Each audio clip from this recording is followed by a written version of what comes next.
అందరికీ నమస్కారం అండి. శైలజ వినిపించే కథల ఛానల్కు స్వాగతం. ఈరోజు మనం పాలంకి వెంకట రామచంద్రమూర్తి గారు రచించిన కురుందేవి అనే కథను విందాం. ఈ కథ ఆగస్టు 2011 చందమామలో ప్రచురింపబడింది. ఆరావళి కొండలలో ఆండ్వా అనే అడవి. ఆ అడవిలో ఒక పల్లె. ఆ పల్లెకు సమీపంలో ఒక జొన్న చేను.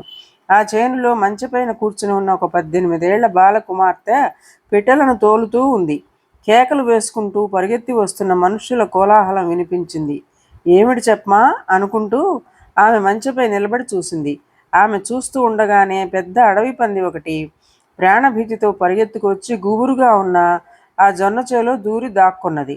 దానిని తరుముకుంటూ వచ్చిన వాళ్ళు వారిని వెంటపెట్టుకు వచ్చిన రాజకుమారుడు చేను దాకా వచ్చి ఆగి పందిని బయటికి రప్పించడం ఎలాగా అని ఆలోచనలో పడ్డాడు. అప్పుడు మంచపైనున్న కన్య, పంది కోసమా చూస్తున్నారు అంది. అవును అన్నారు వాళ్ళు. చివర పదునుగా చెక్కి ఒక కర్రను పెరికి దానితో ఆమె పందిని ఆయువు పట్టున ఒక్క పోటు పొడిచేసరికి అది గిలగిలా తన్నుకొని చచ్చిపోయింది.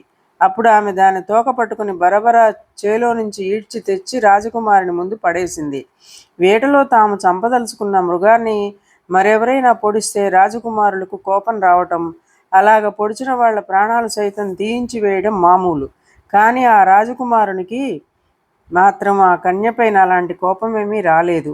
ఆమె సాహసానికి బలానికి అతడు మెచ్చుకొని తన మెడలోని ముత్యాల హారం ఆమెకు వేయబోయాడు. ఇందుకు ఆమె బిడియపడుతూ, నాకెందుకండి ఇటువంటి హారం, ఏమంత ఘనకార్యం చేశానని అంటూ వినయంగా పక్కనుంచే పోయి మంచి ఎక్కి యథాప్రకారం పిట్టలను తోలుకోసాగింది. రాజకుమారుడు అతని పరివారము మృగాన్ని చంపలేక దానిని తరుముకు రావడంలో అలసిపోయారు. సమీపంలో ఒక సెలయేటి ఒడ్డున విశ్రమిద్దామని కూర్చున్నారు. కూర్చొని ఉండగా ఒక మట్టి ఉండ రివ్వున వచ్చి రాజపుత్రుని గుర్రం కాలికి తగిలింది. ఎవరమ్మా ఈ పని చేసింది అని వాడు నలుదిక్కులా చూడగా ఒడిసెలతో రాళ్లు రువ్వి పిట్టలను తోలుతూ ఉన్న పిల్ల కనబడింది. అప్పుడు పరివారంలో ఒకడు పరుగెత్తుకు వెళ్ళి పిల్లతో, అమ్మాయి, నువ్వు అపరాధం చేశావు. ఎవరున్నారో చూసుకోకుండా ఇలాగ రాళ్ళు రువ్వవచ్చా అన్నాడు. ఆమె వెంటనే మంచి దిగి జొన్న కంకులు కొన్ని చేతపట్టుకు వచ్చి రాజకుమారుని ముందు పెట్టి, నా తప్పు మన్నించండి, ఈ కంకులు ఆరగించండి అన్నది. రాజకుమారుడు కోపించక పర్వాలేదు అంటూ ఆమెను పంపివేశాడు. రాజపుత్రునికి కోపం రాలేదు. తక్కిన వాళ్లకు మాత్రం ఆమె అంటే మనస్సులో ఇదిగానే ఉంది.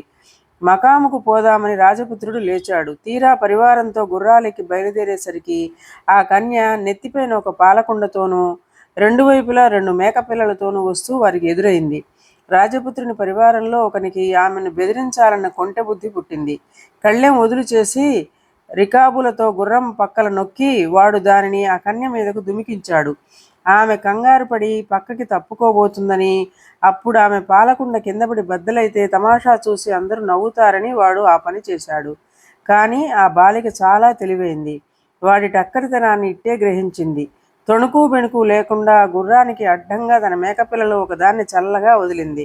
గుర్రం బెదిరి ఆ వీరశిఖామణిని నేల మీద పడేసింది. ఆ పడుచు చెక్కు చెదరకుండా, చుక్కైనా పాలు తొణకకుండా మేకపిల్లను తోలుకుంటూ ఏమీ ఎరగనట్లు తన దారిని తాను పోయింది. ఈ వినోదమంతా కనిపెట్టి చూస్తూ ఉన్న రాజకుమారుడు ఆ బాలికను పిలిచి, అమ్మాయి, నీవెవరవు అని అడిగాడు. నా పేరు కురుందేవి అన్నదామె. మీ ఇల్లెక్కడా? ఆ కనబడే పల్లెలో. మీ తండ్రిని ఒక మారు మా మకాముకు రమ్మని చెబుతావా అన్నాడు రాజపుత్రుడు. అలాగే అంటూ ఆమె తన దారిన పోయింది. రాజపుత్రుడు పరివారంతో కూడా మకాం చేరుకున్నాడు.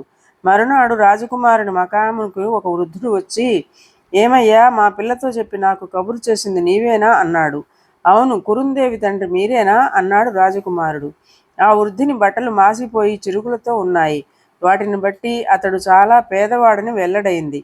అయినా అతడు నెరసిన కూర మీసాలు సర్దుకుంటూ రాజకుమారుని పక్కనే కూర్చొని సమాన ఫాయిగా సంభాషణ మొదలుపెట్టాడు. పరివారానికి అంతటికీ ఆశ్చర్యం వేసింది. రాజకుమారుడు మాత్రం ఆ వృద్ధుని సాహసానికి మెచ్చుకొని కొంతసేపైన తరువాత, అయ్యా, మీ కురుందేవిని నాకు రాణిగా ఉండటం మీకు ఇష్టమేనా అని అడిగాడు. ఆ మాట అనేసరికి పరివారమంతా ఈ పేదవాడి కూతురునా రాజకుమారుడు పెళ్లి చేసుకోవడం అని విస్మయం పొందారు. ఇంతకంటేనా అని ఆ వృద్ధుడు ఎగిరి గంతేసి కూతురుని తెచ్చి రాజపుత్రునికి పాదాన ముందు నిలబెడతాడనుకున్నారు వాళ్ళంతా. కానీ వృద్ధుడు అలాంటి పని ఏదీ చేయలేదు సరికదా.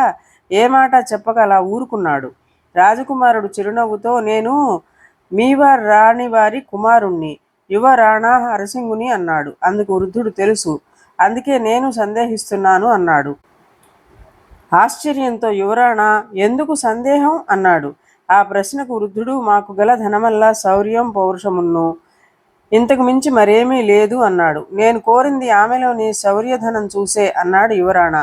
అట్లయితే నాకు అభ్యంతరం లేదు, పిల్ల ఇష్టం తెలుసుకుని కబురు చేస్తా అంటూ వృద్ధుడు లేచి వెళ్ళాడు. ఆ రోజున కురుందేవిని బెదిరించబోయిన గుర్రం మీద నుంచి కింద పడ్డ రౌతు పక్కవాడితో, ఈ ముసలివాడికి ఎంతటెక్కో అన్నాడు. పక్కవాడు మెల్లిగా మాట్లాడు, యువరాజుకు వినపడిందంటే మన ప్రాణాలు నిలబడవు.